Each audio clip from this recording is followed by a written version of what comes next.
आज हम एक ऐसी कहानी की बात करेंगे जो इतिहास में सबसे बड़ी त्रासदियों में से एक मानी जाती है।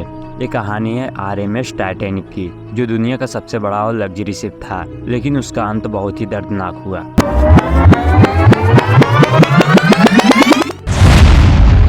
टाइटैनिक की शुरुआत हुई थी 31 मार्च 1909 में। जब इसका निर्माण शुरू हुआ, यह British ship builder company Harland Wolff द्वारा आयरलैंड में बनाया गया।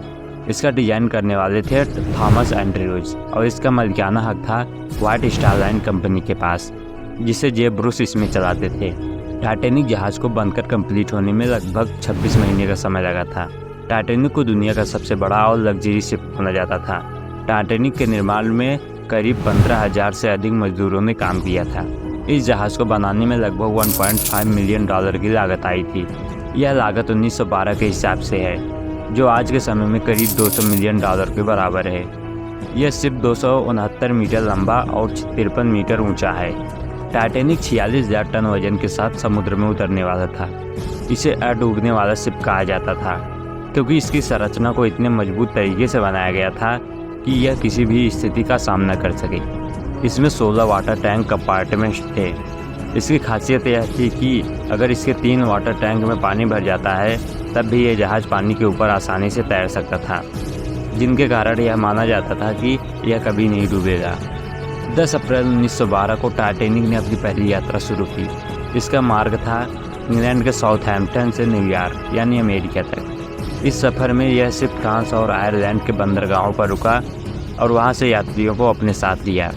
टाइटैनिक पर लगभग 2224 लोग सवार थे। इनमें दुनिया के सबसे अमीर और प्रभावशाली लोग थे, जैसे जॉन जैकब एस्टर और बेंजामिन गुगेनहाइम। शिप की 3 क्लासेस थी, फर्स्ट क्लास, सेकंड क्लास और थर्ड क्लास। फर्स्ट क्लास के केबिन्स की सुविधाएं बेहद लग्जरी और आरामदायक थी, जिसमें स्विमिंग पूल, जिम्नेशियम, रेस्टोरेंट और शानदार स्वीट्स जैसी सुविधाएं थी। जबकि थर्ड क्लास के यात्री मुख्य रूप से गरीब और मजदूर वर्ग के थे, जो नई दुनिया की तलाश में बाहर जा रहे थे। अब आती है 14 अप्रैल 1912 की रात और सब कुछ सामान्य दिख रहा था।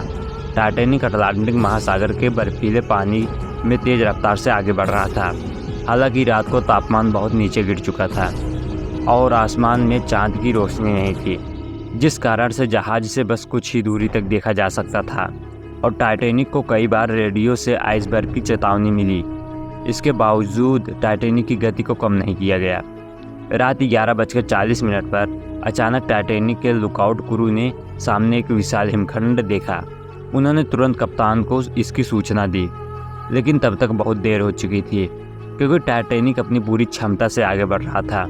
पर आइसबर्ग देखने के बाद कप्तान ने शिप को मोड़ने की कोशिश की, पर तब तक बहुत देर हो चुकी थी, जिससे हिमखंड से टकराव को नहीं टाला जा सका। टाइटैनिक के दाएं ओर का हिस्सा हिमखंड से टकरा गया और इसके परिणाम स्वरूप कई वाटर टैंक कंपार्टमेंट्स पर पानी भरने लगा। टक्कर के तुरंत बाद शिप के डिजाइनर थॉमस एंड्रयूज ने स्थिति की जांच की और पाया कि टाइटैनिक 2 घंटे से भी कम समय में पूरी तरह से डूब सकता है, क्योंकि टाइटैनिक की कैपेसिटी बस 3 वाटर टैंक ही संभाल सकती थी, पर पानी चौथे और 5वें वाटर टैंक में भरने लगा था। हालांकि शिप पर लाइफ बोट्स की संख्या भी पर्याप्त नहीं थी। केवल 20 लाइफ बोट्स ही थे, जो कुल यात्रियों का लगभग आधा हिस्सा भी नहीं समेट सकते थे। कप्तान एडवर्ड स्मिथ ने लाइफ बोट्स को सबसे पहले महिलाओं और बच्चों के लिए तैयार करने का आदेश दिया। बहुत से लोग शुरू में ही यह मानने को तैयार ही नहीं थे कि टाइटैनिक डूब रहा है, लेकिन जब स्थिति और भी गंभीर हो गई तो लोग भागने लगे। लाइफ बोट में सबसे पहले फर्स्ट क्लास के यात्रियों को बैठाया गया। इस दौरान कई लाइफ बोट्स आगे खाली छोड़ दिए गए और थर्ड क्लास के यात्रियों को नीचे के डेस्क पर रोका गया था, जिसके कारण उनमें से बहुत से लोग समय पर लाइफ बोट्स तक पहुँच नहीं पाए।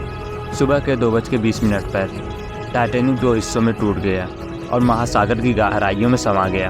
1500 से अधिक लोग पानी में फंसे रहे और जिनमें से ज़्यादातर लोग ठंड के कारण मर गए। केवल 705 लोगों को ही लाइफ बोट्स के जरिए बचाया जा सका, जिन्हें बाद में आरएमएस कार्पेथिया नामक शिप ने बचाया और न्यूयॉर्क पहुंचाया। टाइटैनिक की इस भयावह दुर्घटना ने दुनिया भर में खलबली मचा दी। लोग इसे एक ऐसी त्रासदी के रूप में देख रहे हैं जिसे आसानी से टाला जा सकता था। इस हादसे के बाद जहाज के निर्माण और समुद्री सुरक्षा नियमों में कई बड़े बदलाव किए गए। नए नियमों के तहत हर शिप में पर्याप्त लाइफ बोट्स का होना और बर्फ की चेतावनी को गंभीरता से लेना अनिवार्य किया गया। टाइटैनिक का मलबा 1985 में खोजा गया, जो लगभग 12,500 फीट की गहराई में पड़ा है। इसके मलबे ने इस भयानक हादसे की कई कहानियाँ और रहस्यों को उजागर किया। दोस्तों, ये थी आज की वीडियो में। अगर वीडियो अच्छी लगे तो वीडियो को एक लाइक जरूर करना।